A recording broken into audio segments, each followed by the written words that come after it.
সম্প্রতি আল জাজিরার প্রডিউসার ইংল্যান্ডের লন্ডনে প্রবাসী সাংবাদিক জুলকারনাইন সাইরের একটি পোস্টে বাংলাদেশের উপদেষ্টা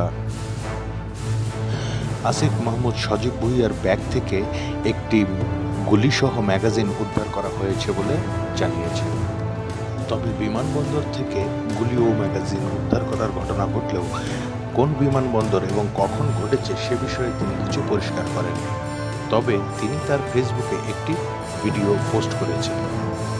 পরবর্তীতে তিনি আরও একটি পোস্টে জানান যে উপদেষ্টা আসিফ মাহমুদ জানিয়েছেন যে তিনি তার ব্যক্তিগত নিরাপত্তার জন্য লাইসেন্সের অস্ত্র সাথে নিয়েছেন।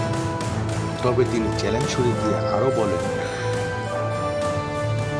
আসিফের বয়স হয়তো ৩০ অতিক্রম করেছে, তবে আসিফ লাইসেন্স আবেদনের পূর্ববর্তী ৩ বছর ধারাবাহিকভাবে প্রতি বছর ৩ লক্ষ টাকা পিস্তল, রিভলভার, রাইফেলের ক্ষেত্রে অথবা প্রতি বছর ১ লক্ষ টাকা শটগানের ক্ষেত্রে পরিশোধ করার রেকর্ড সহ এনবিআর কর্তৃক ইস্যুকৃত প্রত্যয়নপত্র দাখিল করার যে বাধ্যবাধকতা আছে সেটা পূরণ করেছে কিনা। অবশ্য আসিফের ব্যক্তিগত আয়কর নথি দেখলে সেটা বের করা সহজ হয়ে যাবে বলে তিনি জানিয়েছেন।